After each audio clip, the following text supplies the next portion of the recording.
Assalamualaikum warahmatullahi wabarakatuh. Alhamdulillahi rabbil alamin. Wabihi nasta'inu ala umuri dunya waddin. Wassalatu wassalamu ala sayyidina Muhammadin amma ba'd. Dewan juri yang arif dan bijaksana, sahabat da'i, da'iyah yang berbahagia, serta pemirsa dimanapun Anda berada. Indah lian laut Indonesia, hati terpaut dengan indahnya. Perkenalkan, saya Puput Rahmania, gadis Garut, calon istri soleha. Amin ya rabbal alamin.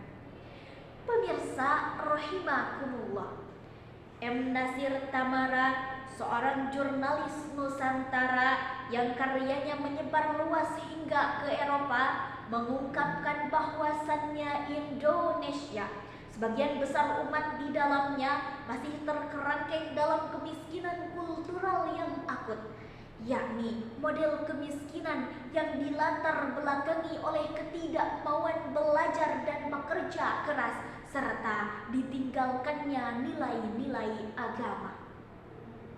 Pemirsa, ungkapan tersebut bukanlah basa-basi tanpa bukti, sebab jika kita lihat potret masyarakat masa kini, kondisinya sangat memilukan.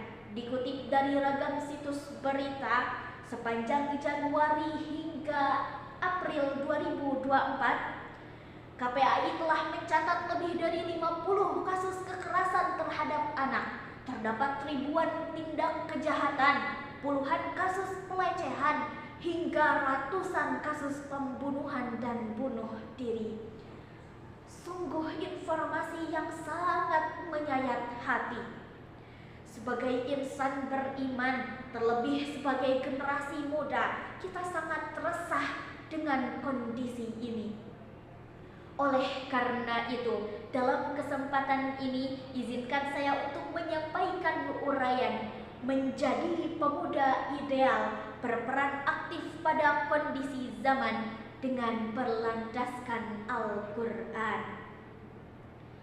Timbul pertanyaan, bagaimana petunjuk Al-Quran agar kita selaku generasi muda bisa berperan aktif dan berkontribusi positif pada kondisi zaman? Allah Subhanahu wa ta'ala berfirman dalam Quran surah Al-Kahfi ayat 13. A'udzu billahi minasyaitonir rajim. Nahnu naqussu 'alaika naba'ahum bil haqq innahum fityatun amanu bi rabbihim wa zidnahum huda. Shadaqallahul azim.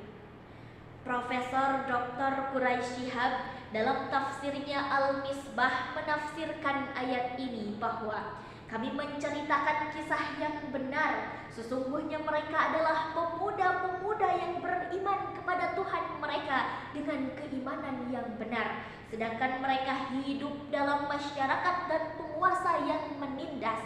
Sehingga kami kuatkan keimanan mereka dan kami tambahkan petunjuk kepada mereka, sehingga mereka tidak sedikit pun disentuh oleh keraguan dan mampu mempertahankan keimanan di tengah segala ancaman dan godaan.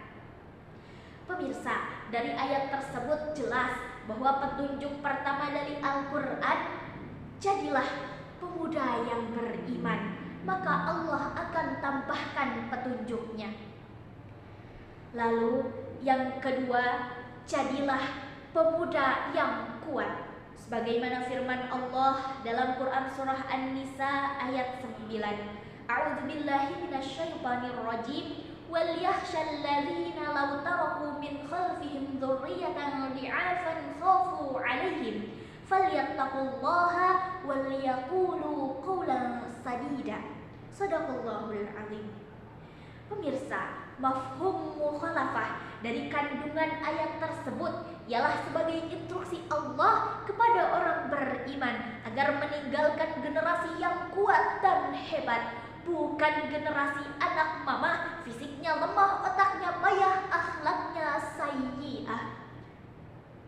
Lalu petunjuk yang ketiga, jadilah pemuda yang berani. Katakan benar jika itu benar dan katakan salah jika itu salah. Qulil haqqu walau kana murra. Keberanian menyatakan kebenaran dan kebatilan sangatlah penting. Sampai-sampai Allah Subhanahu wa taala mention seorang pemuda yang berani menyatakan kebenaran. Dalam firman-Nya Allah mention dalam surah Al-Anbiya ayat 60 yang artinya mereka berkata, kami dengar ada seorang pemuda yang mencela berhala-berhala kami yang bernama Ibrahim. Masya Allah, sedemikian pentingnya keberanian sampai-sampai Allah mention pemuda yang berani dalam firman-Nya. Demikianlah hadirin petunjuk Al-Quran agar kita mampu menjadi pemuda yang ideal serta berkontribusi aktif dan berperan positif pada kondisi zaman. Mari sama-sama mengusahakan menjadi pemuda yang beriman, kuat dan berani. Karena the youth of the day are the leaders of tomorrow. Pemuda hari ini adalah pemimpin masa depan. Sekian yang dapat saya sampaikan. Terima kasih atas perhatiannya dan mohon maaf atas kekurangannya. Ke pasar beli ketupat dan jarum pentul. Gesidar 2024. Mantap betul. Wallahu muwaffiq ila aqwamit thoriq. Wassalamualaikum warahmatullahi wabarakatuh.